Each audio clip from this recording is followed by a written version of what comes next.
Hey guys, Marcel here, and today we are talking about a couple different methods I personally use to light my sunny outdoor scenes, obviously without any lights as you saw from the title. But before we can get into those, we need to talk a little bit about the fundamentals and basic lighting theory. So what is lighting? Lighting is basically when you start controlling the available light by adding or removing light to create contrast, help focus the audience's attention, and ultimately create a cinematic look that will support the style and story of that particular motion picture. The big emphasis here is on removing or adding light, because I feel like a lot of filmmakers always forget the first one and they just try to add more and more light to a scene, and then they end up with a not so good looking washed out image.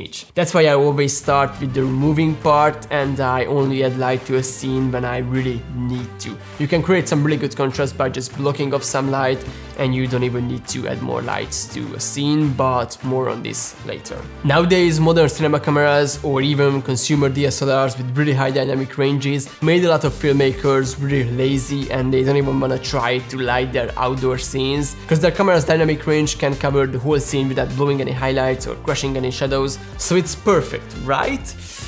Well, not so much. 20 years ago, if you wanted to shoot a sunny outdoor scene on digital, you couldn't get away without using a bunch of lighting because the camera's dynamic range just couldn't cover the whole scene without that help. And there are a bunch of old movies shot on digital that look 1,000 times better than some of the internet short films shot on the latest and greatest gear nowadays. So why is that? It's because 20 years ago they really understood the fundamentals, the basics of lighting theory, and they utilized it really well. So the lesson here is, if you don't want to create mediocre looking images, if you want to separate yourself from everyone else, and if you want to bridge that gap between the online videography look and the full-on Netflix movie quality, you need to start to get into lighting, and the easiest way to start is by lighting your outdoor scenes. So let's start at the beginning.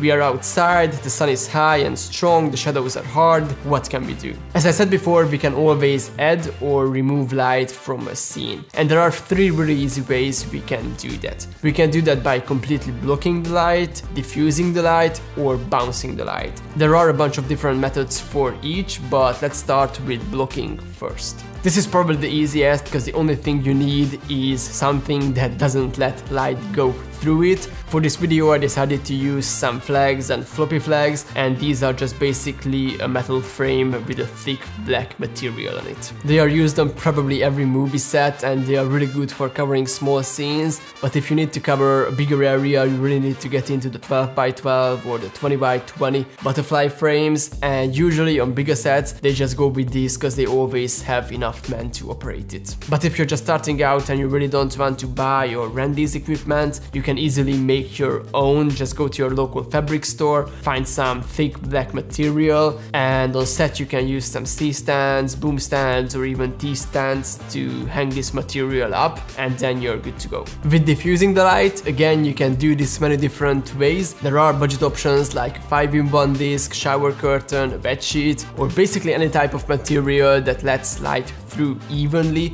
without changing the color temperature of it. If you wanna go with more professional options, you can always rent or buy a butterfly frame, and you can hang a bunch of different materials in it, like grid, China silk, unbleached muslin, bleached muslin, magic cloth, and etc. For this video I decided to go with simple solutions and only use a 5-in-1 disc and a shower curtain. When it comes to bouncing the light, there are two main categories. There are soft bounces and hard bounces. A soft bounce can be, for example, an ultra bounce material or a muslin material on professional sets, or just a polyboard or foam core as more of a DIY option. For this video I went with the second option to make my own foam core bounce board. You can buy this at basically any hardware store in many different sizes, and after you get it you need to put some gaff tape or duct tape on the side so it becomes a bit more durable, and that's it. Simple, easy, and very effective. On the other hand, hard bounces are surfaces that are a lot more reflective, and as the name states, they bounce back a much harder light.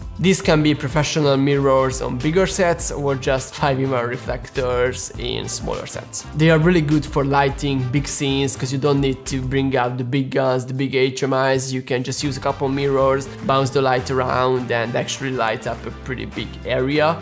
Or they can also be great for just giving you a nice hard edge light. For the first setup, I decided to try out a really easy and widely used technique where our character is facing the sun and we're using some diffusion and some negative field to create contrast. First of all, I framed the shot so the sun is hitting my face from around a 45-degree angle, which already creates some shades and some contrast on my face. Next, I added some negative fill, which in this case were 2 smaller floppy flags, and I tried to place these as close to my face as possible for maximum effect. The final step was adding the diffusion, and in this case I just used my 5-in-1 disc, and voila! We went from a mediocre, very bad looking shot to a shot that is really nicely lit and could be easily in a Netflix series. One thing I forgot to mention is that when you're doing these kind of setups outside, you always wanna use sandbags because the wind can blow them over anytime and they can be really dangerous. So please use some sandbags. If you don't have them already, maybe buy some. I have some links in the description. Just do it,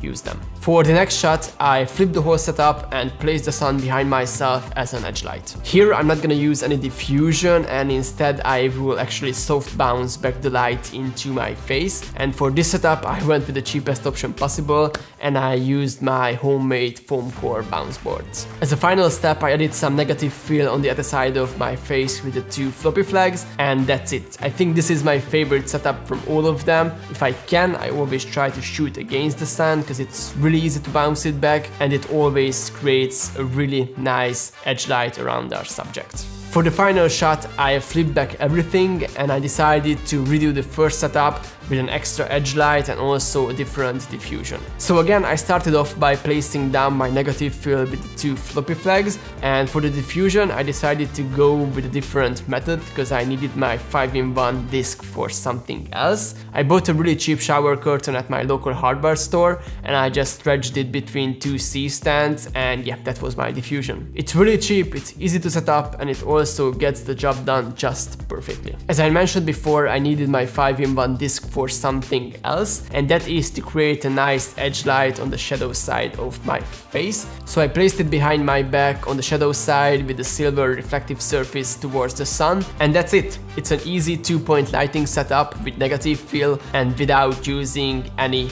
actual lights. With these fundamentals down, you can really create a bunch of different lighting setups. You can customize them endlessly with different bouncing materials, different diffusion, and you can really just play around with the intensity of all these 3 elements. The 3 setups that I showed you today all had some negative fill in them because I really like to use it, but you can really switch that one out to anything else for another bounce, another diffusion, and create a really high key lighting that would be great for a comedy series or a commercial, for example. Keep in mind, there are no wrong answers. You don't always have to use all 3 elements. Feel free to switch them around and I encourage you to do that. Try all these different techniques and just decide which one you like the most. But yeah, I think that was it for today. Make sure to rate this video with a like or a dislike if you hated every single minute of it.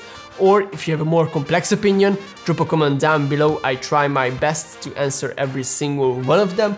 Subscribe if you want to see more content like this, and I will see you guys in the next one.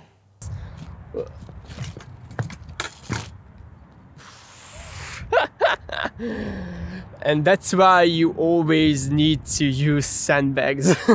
I wanted to record this quick segment before putting on the sandbags, but yeah, you really always need sandbags.